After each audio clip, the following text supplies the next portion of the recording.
Scan for Sovi, your AI bestie. I got your back. To find comparative advantage in wheat, we find the opportunity costs. For Northland, 100 wheat equals 300 cloth, so 1 wheat costs 3 yards of cloth. For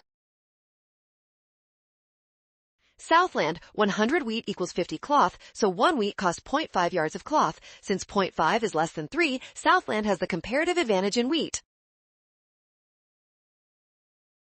For 10 bushels of wheat must fall between the country's costs. 10 times 0.5 equals 5, and 10 times 3 equals 30 yards.